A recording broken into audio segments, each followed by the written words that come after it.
For a long time, I have not been writing letters, my dear friend Alexander Viktorovich, neither to you nor to anyone else. The chief reason here lies in my weakness, which keeps me lying down all the time. This is my yearly spring state. I lie on my back and even read occasionally. Also, I cannot compose.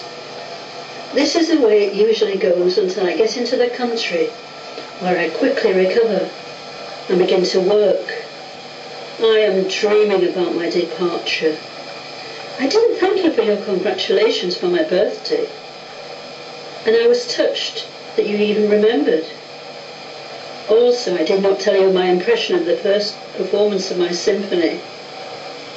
I'm going to do this now, though it's still difficult for me, since I can't comprehend it myself.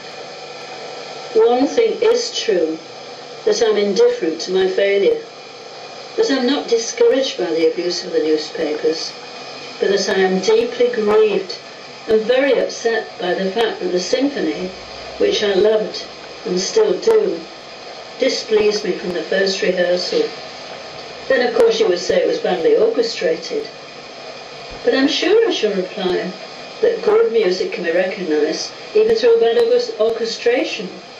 And I didn't consider the orchestration so bad. Therefore there remains only two suppositions. Either I, like so many other composers, am partial to my composition, or this composition was badly performed. And this was actually the case. And I am so astonished that an extremely talented man, as Glazunov, could conduct so badly. I'm not speaking of his technique in conducting. This is not to be expected of him. I'm merely speaking of his musicianship. He does not feel anything when he conducts. It seems as though he does not understand anything. And I assume, I do not insist, but I assume, that the performance may have been the reason for the failure. If this symphony was known to the public, the conductor would have been blamed. But if the composition is both unknown and badly performed, then the blame is bound to fall on the composer. I am completely worn out with trying to work out the reason why it was a failure. And my friends enjoyed it so much when I played it on the piano for them. But then when they heard the symphony in St. Petersburg, they didn't like it particularly. Oh, it's all too much for me. I don't know what I'm going to do about it. But I'm going to have to put it on one side and leave it for a while. And tomorrow I may change my mind. But I'm not going to disown my symphony. I love it too much. I'm going to take a rest for half a year. Then I'll correct it, and perhaps even publish it. Or perhaps I'll tear it up even. But Sergei did not tear up the score, and instead arranged it for four hands. Talking to his classmate Nikita at Varese, Italy in June 1900, after treatment from Dr. Dahl, he writes, I arrived here on the 11th. If I did not sit down at once to answer you, it was only because our house is in complete disorder. Today at least I know which is my room, and I got some paper and ink. Thank God for that. All the time, someone runs to and fro, moving and rearranging the furniture, cleaning and filling the rooms with dust, and the heat is such just a misery. Right now my room is closed, and I am not used to such disorder. I have two things to tell you. First of all, I regret I came here and I didn't go with you.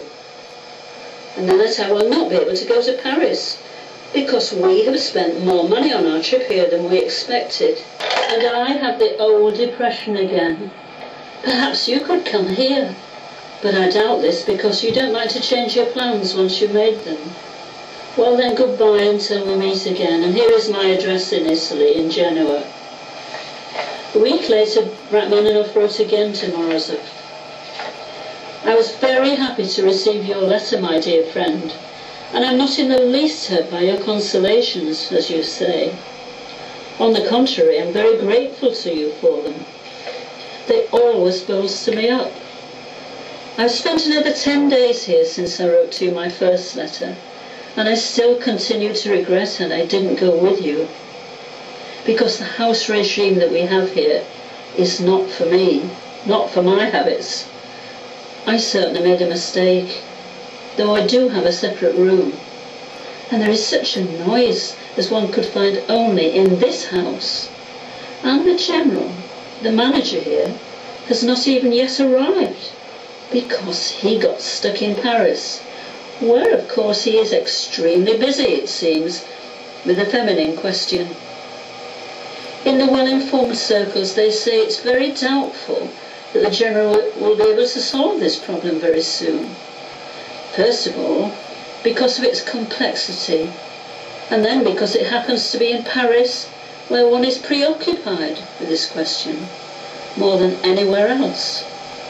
He sends occasional telegrams in which he speaks of his arrival here, somehow very vaguely.